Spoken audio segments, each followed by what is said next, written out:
Ladies and gentlemen, boys and girls of the YouTube world, CJ Rose is back in the building. Welcome back to the channel. All right, next matchup on NXT Battleground 2023 was, in my mind, the match of the night. Yeah, match of the night. Yeah, I put my stamp on it. Match of the night. Ilja Dragunov, Dijak, last man standing. Why was this match of the night? Well, this is a last man standing match. We've had a lot of great last man standing matches in WWE, obviously. But the reason why this was match of the night, as well as I think this was a pretty good match, was because of the amount of time that they had. I think this match lasted, what, about 10 minutes or so? It was pretty short for a last man standing match. But with all the time that they had to work with, and the amount of things they were able to do, this makes it good. This one makes it a pretty good match. So the theme of this: Dragunov loves pain. It makes him feel alive. Dijak loves delivering pain. With his inspiring quote of, "I hear pain makes you feel alive. Well, good, because I'm about to make you immortal." The line of Dijak's career. that was the line right there. That was the line right there. But honestly, this match was pretty crazy. Let me tell you the certain things that happened in this match. First thing we saw that was brutal: suplex to the steel steps. The steel steps, kendo sticks, steel chair, and table were involved in this. That's it. Those little bit of weapons, and no matter what they did with it, was just enough for me to sit here and go, you know what, this is match of the night. So the first thing was suplex on steel stairs. That's number one. Number two, after that suplex to the stairs, Dijak went under the ring. He got himself a table. For some reason, during the first match, the triple threat match, the crowd was chanting, "We want tables." You weren't going to get that in the first two matches. I can tell you that now. But here, oh yeah, you were going to get it. You were going to get it. Because why wouldn't you? So Dijak pulls out a table. He has the table leaning on him.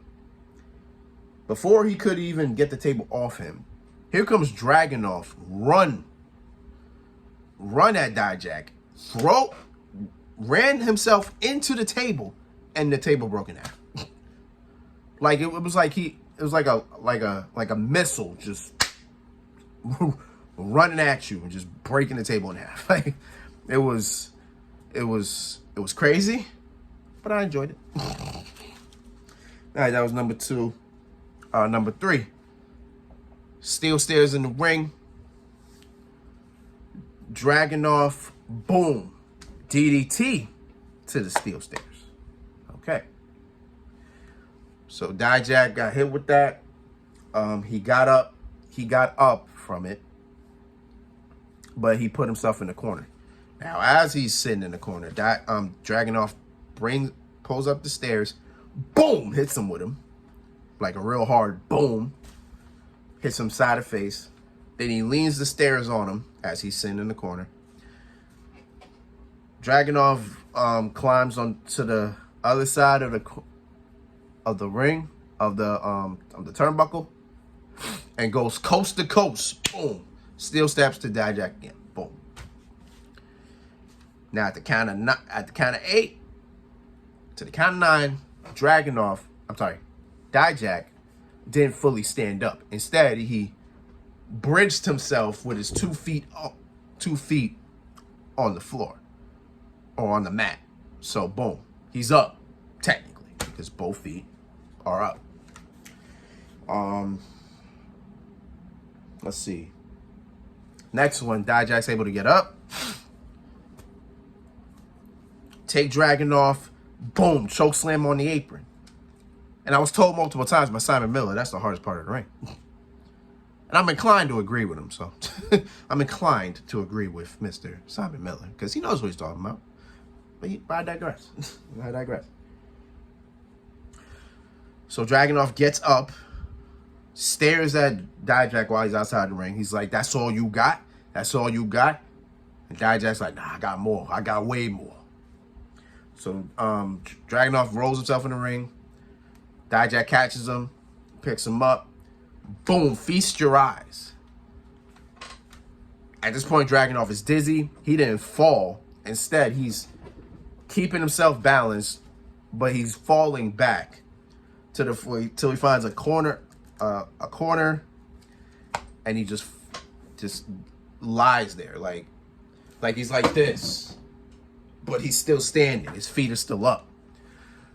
So he looks like how you are when you're drunk.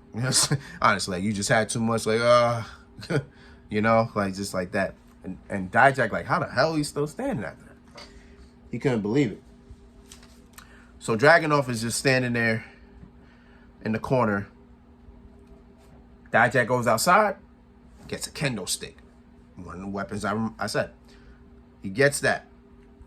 Dragunov just standing in the corner, holding himself up. And he's like, what do you got for me? He didn't say that, but, you know, his look pretty much said, what you got for me? Dijak, boom, kendo stick shot. That thing echoed through the arena.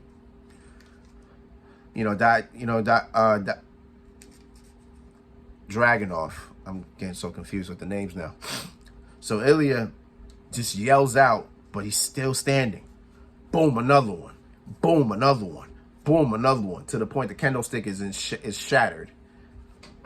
Dijak just breaks it, throws it out. Meanwhile, Dragunov is still standing. So then, Dijak goes out again, gets a steel chair. Then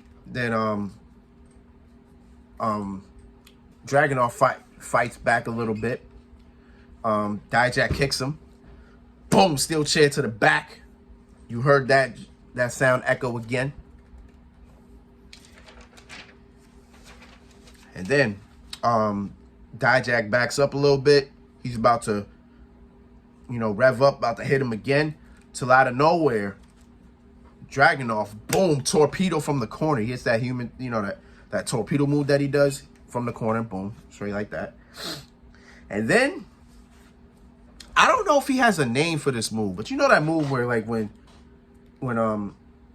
the opponent is face down on the floor, like they're laid down, face down, and then Dragunov just jumps up and does like a phenomenal forearm, pretty much, just not springboard wise. Just jumps up, boom, like forearm to the back of the head. Exactly what he did to Dijak. Boom, that move right there. So then he was like, oh, that's not enough.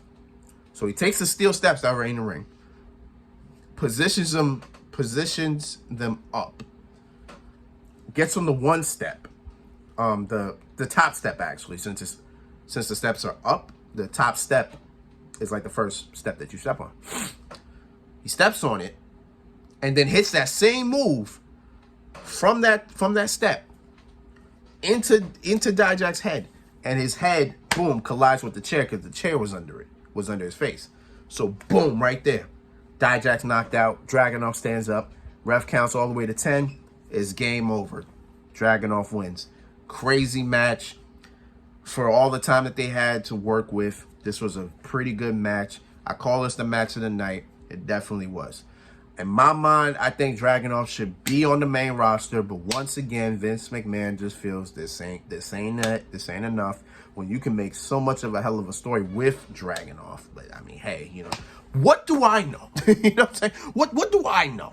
I'm just watching. You know what I'm saying? But it is what it is. All right, next match. Let's get it.